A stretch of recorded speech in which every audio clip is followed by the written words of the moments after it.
nna o mekwene na ọzọ aka na-ekwu nke mere eme ọzọ a na-emekwa ihe a shọpụ ụmụnne anyị na desa n'abalị a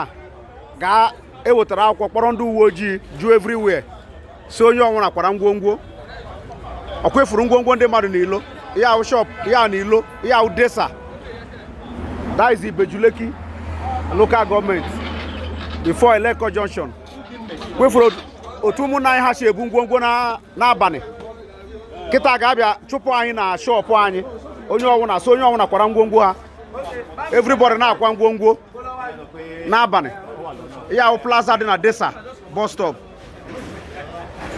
unu afụnanụ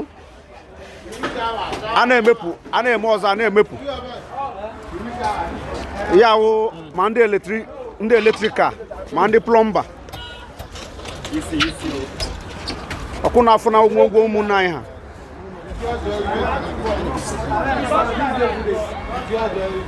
n'abalị a ga-abịara so onye ọnwụna kwara ngwongwo na-achọghị idemorishie ọ kwefuru ya na ngwongwo ndị mmadụ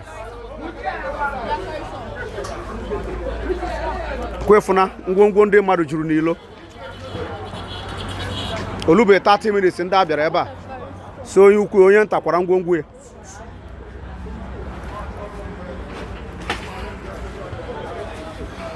ya na desa bus stop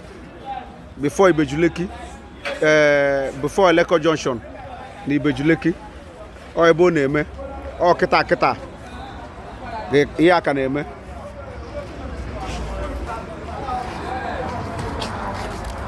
ọkwụnụfụrụ ya today 25 January 2024 na-enu ngwongwo ndị be anyị ngwaahịa ndị be anyị na-enu ngwaahịa ndị be anyị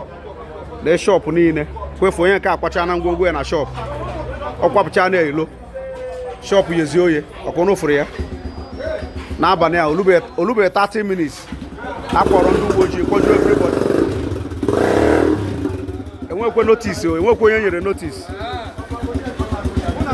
ọkwụnụfụrụ everywhere today 25 January 2024 ụmụ Igbo ele ebe anyị gba na-aga n'enu ngwongwo ụmụnne anyị o ngwaahịa ụmụnne anyị ha ancha n'ilo ọ na mmiri zoo kịta now everything emebichie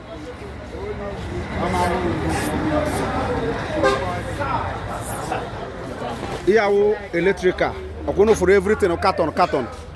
enwere otu mmiri si zoo kịta na ya niile awụ n'ihe mebiri emebi ọkwụnụfụrụ ya ụnafụrụ ya anyị na-agabiga n'obodo a ka anyị manụ na ihe manụ otu anyị ga-esi mene ihe a na ihe akarịkwana enweghị ezikwe ndị ahara